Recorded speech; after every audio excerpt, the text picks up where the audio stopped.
What's up, folks? It's your boy DT 2.0, and today we have a laptop I've been BSing about getting because I was not impressed with its little brother, the X15. But my local Best Buy had one left in stock one day, and I was able to go ahead and give it a go, just dive off the deep end. This is the review of the Alienware X17 R1, and let me tell you right off the bat, this is one sexy beast that lives up to the hype and everything the X15 should have been, but in a bigger package. So on that note, let's get it.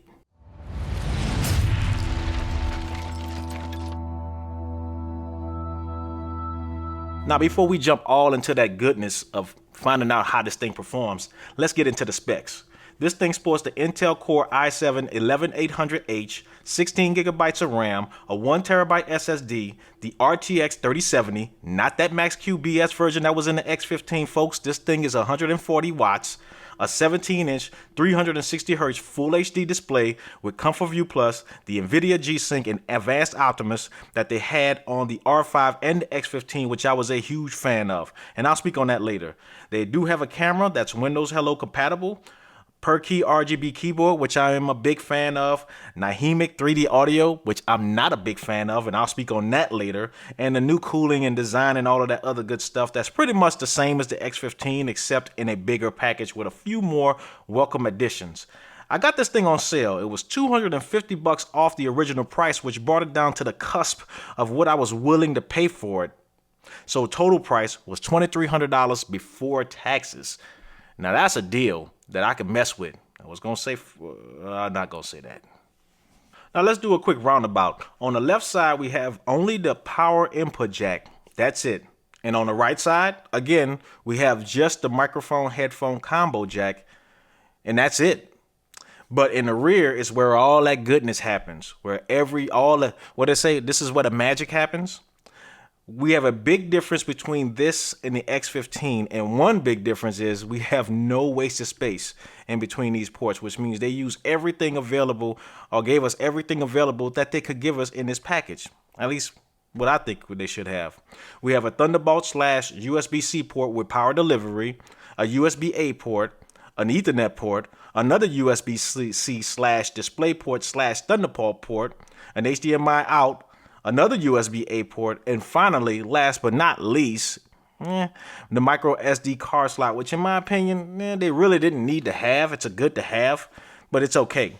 Now, I would have been cool with all the connections in the rear, including the power input jack, so this thing could look sleek and slim while sitting on my desk, but I don't mind it because of everything they gave us in the back, and allows me to forgive them for putting the power input on the side without including at least a power connector with a right angle. But it is what it is. And that's all that I complained about with the X15. I thought they just shorted us on that.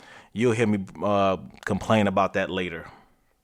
Now, y'all know the routine. This is a consumer review. So if you're looking for an in-depth technical review, it ain't happening here. So all you folks that like to comment with all the technical details that you think I missed, I ain't missing them. That ain't my goal.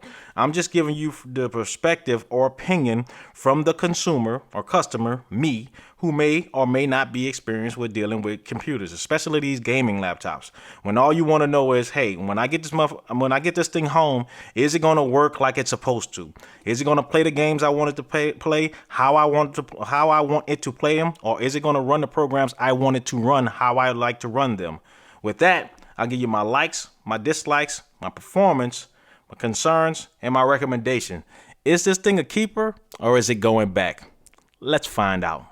Like number one, and that's the build quality. Just like the X15, I love the way this thing is constructed.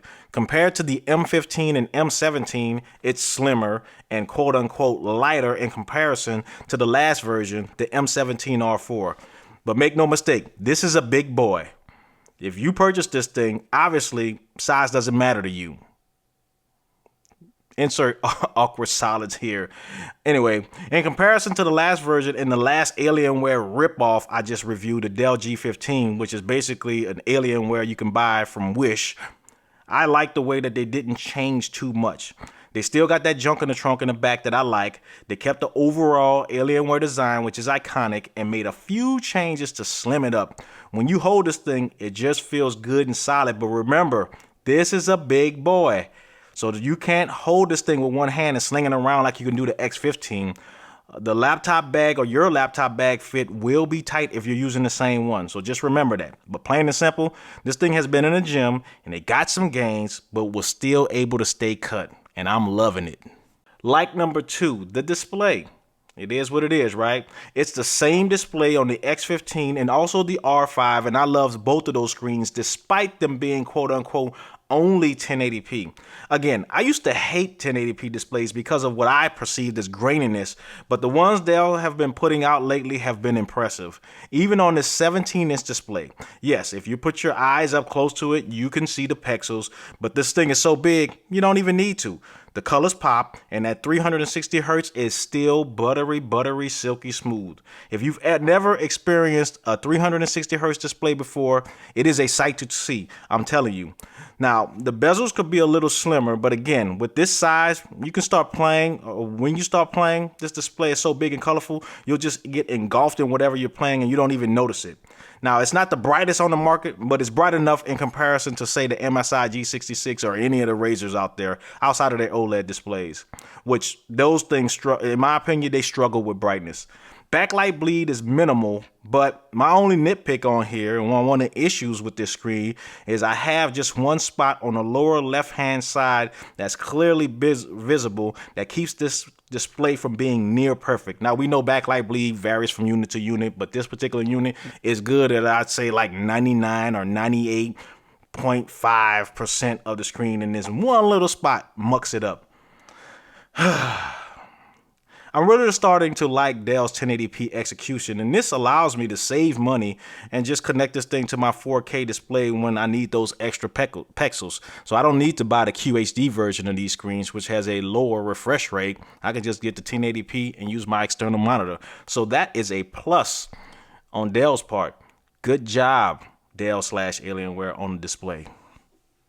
Like number 3, and that's the keyboard. And I'm gonna say the same thing I said in my other Alienware reviews, excluding those garbage 4-zone keyboards with the trash lighting and the clicky, loud Cherry MX keyboard that they offer you and upcharge you for, or not upcharge you, but give you it as an option.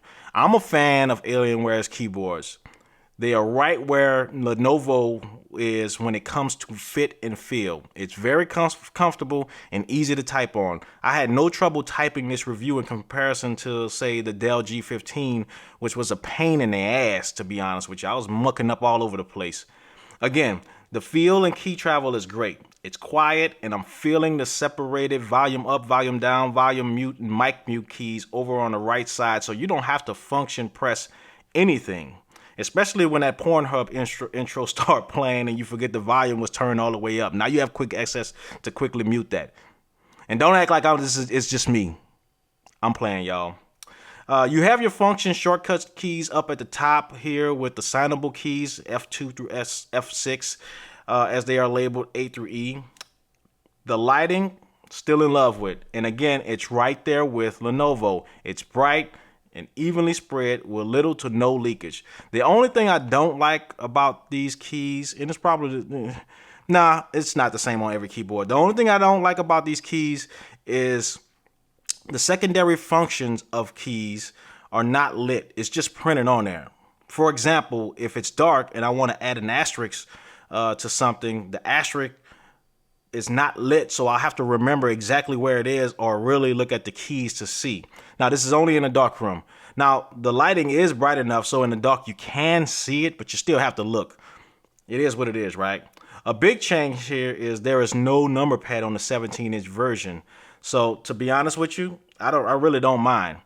Don't squeeze a number pad in there just for the sake of it. I barely use them anyway, except to put my code in on laptops that don't have a Windows Hello feature, so it is what it is. At the end of the day, it's a great overall keyboard. The trackpad is better, and the same is on the X15. This version does not light up in this particular model, but if you ask me, that shit is gimmicky anyway.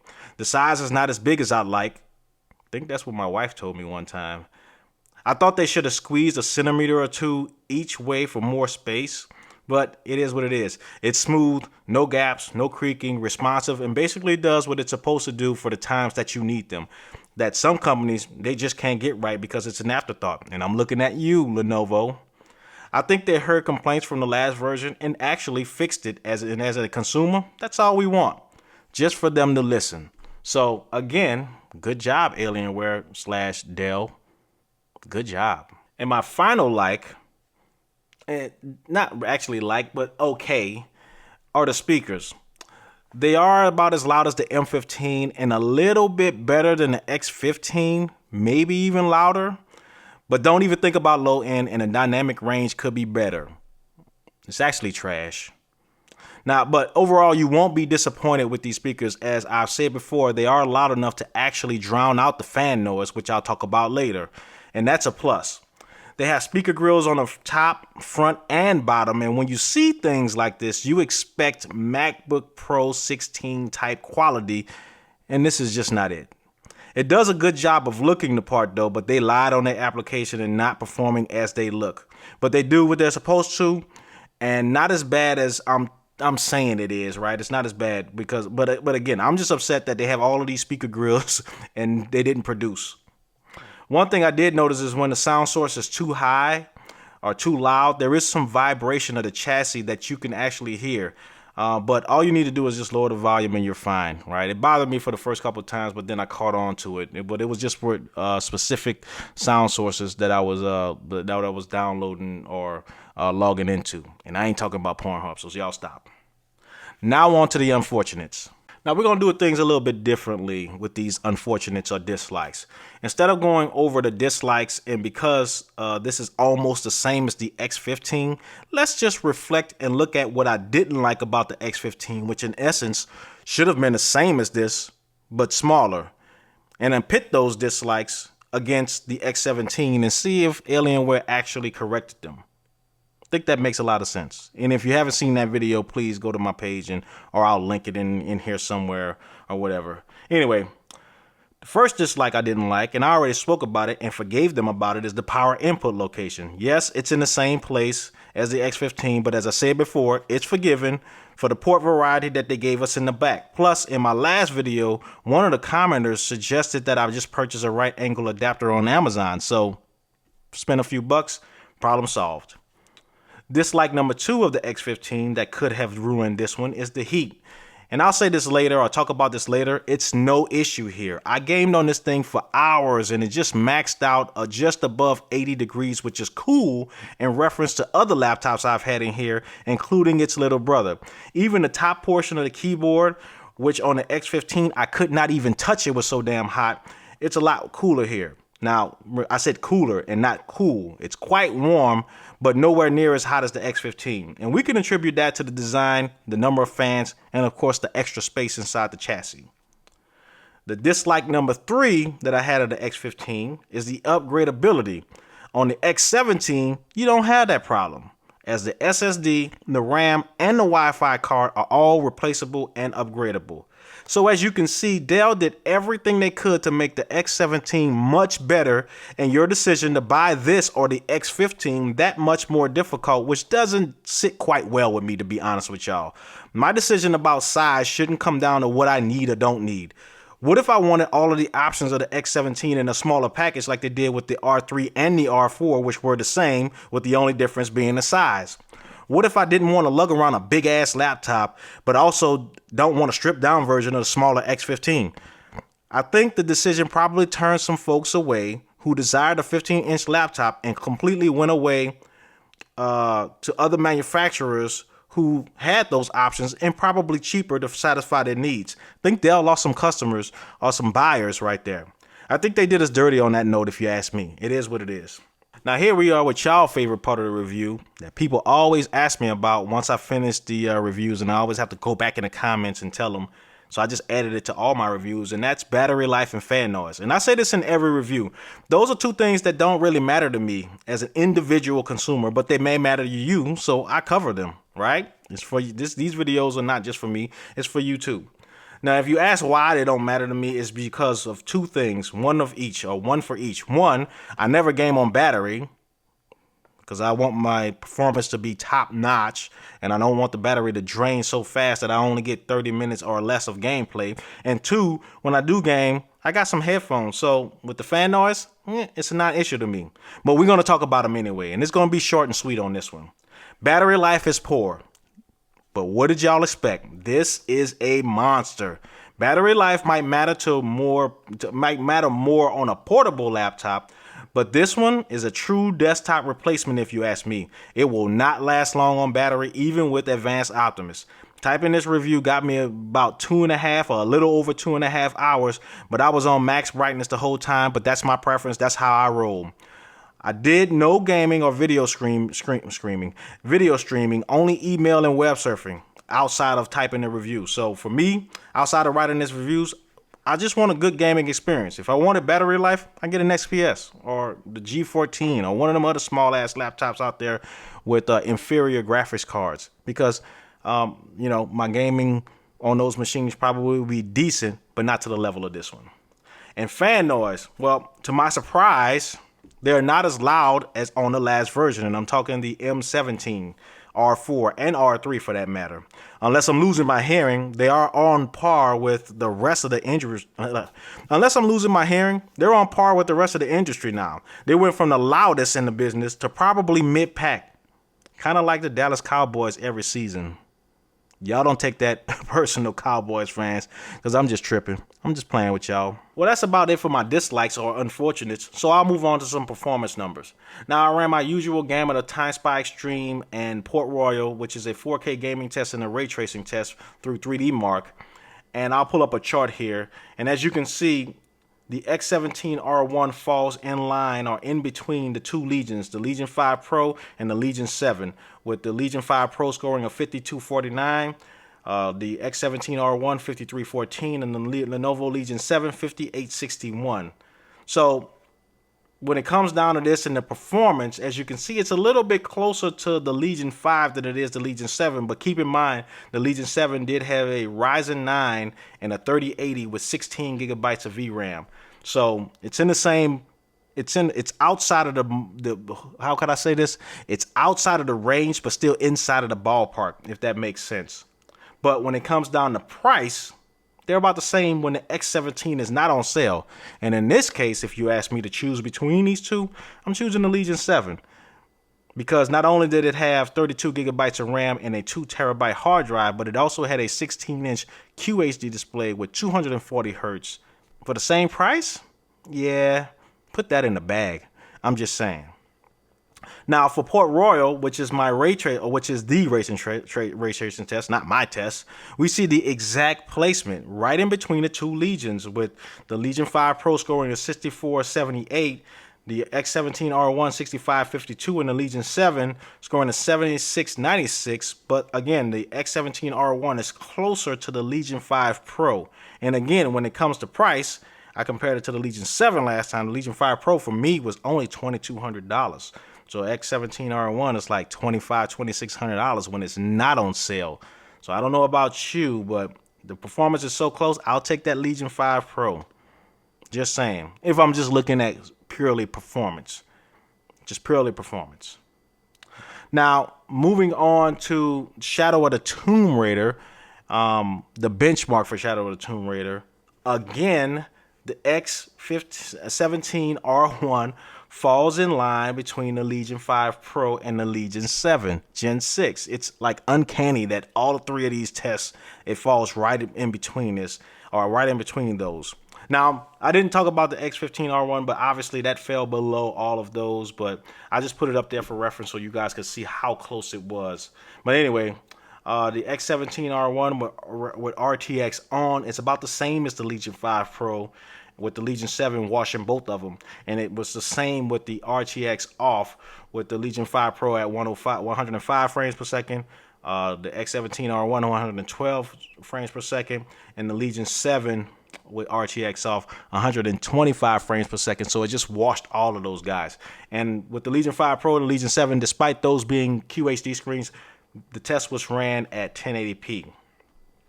So again, we see it fell just in line to it. Now, I added another real world test, and I'll probably show a video clip up here somewhere, where I connected the X17 to my 4K quote unquote monitor that I got in here. And surprisingly, it was able to maintain 60 frames per second at max settings, which with ray tracing off, of course, because in Shadow of the Tomb Raider, you really don't need ray tracing, or you really can't tell a difference. which for this particular genre, 60 frames per second is totally acceptable. But for shooters, it'll probably be a no. You'll probably have to drop it down to 1080p in game for what you know. And I definitely wouldn't do it on this monitor. I'll probably continue to play on the X17 because I can reach upwards over 120 hertz, which is the max frame rate of my display, or my external display. Anyway, with that being said, let's move on to my recommendation. So do I recommend the X17R1 with the correct 3070 and not that max Q bullshit that was in the X15? And at the price that I purchased it, I'd say yes, but only if I wanted a big laptop. If it wasn't on sale, then I'd probably pass and stick with one of the Legions, the 5 Pro or the 7 Gen 6. When you purchase an Alienware, you have to remember this. When you purchase an Alienware, you not only pay for the specs, but you also pay for the design, which you must like. This is one of the few gaming laptops on the market that actually looks like a gaming laptop. And before folks get all in their feelings and start hammering me in the comments about, what? Oh, my computer looks like a gaming laptop. So let me tell you why. It's just not about the RGB lighting. You can slap RGB lighting on any laptop and it'll make it quote unquote look like a gaming laptop. But with these Alienware computers, they are specifically designed to draw the attention even when the RGB lights are off. They're white, they're bright, with that alien head on the cover that piques interest. And when you open it up, you get that great contrast of black and white that clearly says this is not something that's cheap and not what I use primarily for my work or school. It clearly says that I'm a gamer first and everything else is secondary. Now, Razer, MSI, Asus to a certain degree all make gaming laptops that are able to blend in when the RGB lighting is not on. And to me, that's a good quality, don't get me wrong. But not these Alienware laptops. And that's what you pay for. Just like Apple used to be, you pay for the design. And I say used to be because now Apple's making their own processors, so now you're paying for their processors too. But the X17 and the X15, I'm all about that flash and dash. And at the end of the day, I'm just upset that they dogged us by not giving us the same options on the X15 that we have on the X17 for those folks that don't need a damn monitor in their laptop bag. If you ask me, it seems the X17 was more of a replacement of the Area 51 vice the M17. It's been said. Call me out on it. I don't give a shit. That's it, folks. Hit me in the comments if you have any questions. Thanks for watching. This your boy DT 2.0. Y'all stay out of trouble, stay safe, and stay healthy. Until next time, deuces.